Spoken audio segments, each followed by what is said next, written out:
Chapter 16 Dangerous Proximity. Daksh was smiling peacefully when Misha suddenly noticed how hard she had scratched his back.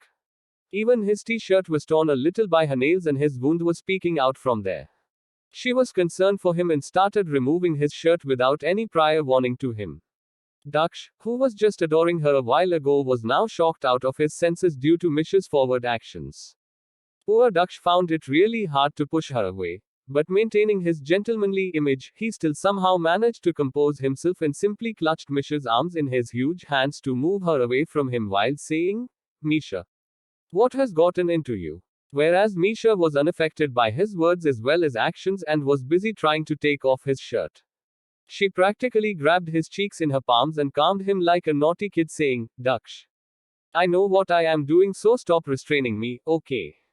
The difference between their heights was already making it more difficult for her to take off his shirt, and adding to that, he was also not helping at all. Rather, was trying his best to snatch back the shirt grip from her hands, but it is Misha we are talking about, and obviously there is no way to stop her from doing something that she has already decided to do. What? Why all of a sudden? Ahem, are you sure about it? Do you really want this? Are you sure you will not regret it later? Daksh asked seriously, since Misha was not flinching at all by his actions or words. What? How many questions have you shot on me in a row? Wait, let me answer them one by one. Firstly, it is not all of a sudden. I wanted to do it since you were carrying me on your shoulders. I am absolutely sure about it, and why would I regret something that I want to do? Come on. Don't behave like a kid, okay, replied Misha with confidence. Of course I am not a kid anymore, and neither you are. That is why I am saying. I am asking you one last time, Misha. I don't want you to regret your actions taken in the heat of the moment, so think wisely before stepping ahead. Daksh tried to reason with her. Oh, Daksh. It's not a big deal, and furthermore, I just want to return your favor. I don't like to feel indebted to anyone, and that includes you as well. Furthermore, now I have the chance to repay your kindness, so let me just do it, okay?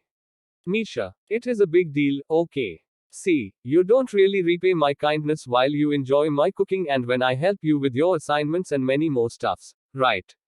Then why would you do that now? So you don't have to do it, okay? Are you asking me to repay your kindness for all that too? Okay, fine. I'll repay that as well, said pouting Misha. Oh, Misha, I didn't mean that. I said you don't have to do it, and I mean it. Okay, then let me just do it once and I won't do it again, okay? Okay then, but don't regret it later. You have brought it onto yourself, so don't you dare blame me later, okay? Said Daksh while removing his shirt and exposing his toned abs along with muscular build. Okay, said smirking Misha as she was able to persuade him as always. He threw his shirt aside and took a step towards her.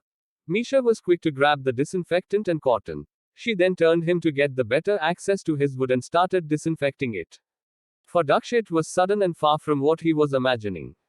His mouth opened in amazement and he barely managed to maintain his normal expression. After composing himself, he could only manage to say, "Ouch. So you were talking about tending to my wound." As Misha applied disinfectant with cotton, the "ouch" was the reaction to the tingling pain. Misha replied, "Obviously, is there any other way to repay you as of now? Wait, were you expecting something else? I thought you and I mean we." Daksh was struggling with finding right words to express his flustered emotions now, whereas Misha was quick to ask, "You thought what? You and me, we?" No, nothing. What could I expect from you, silly?" Daksh replied, covering up his messed up feelings. "Only if you knew, Misha, what would have I done to you due to your provocative words earlier?" Daksh thought to himself inside with a naughty smile. "What? Silly? Me, and why can't you expect anything from me? A giant crybaby who is afraid to apply medicines, what are you then?" "I am not a crybaby, okay?"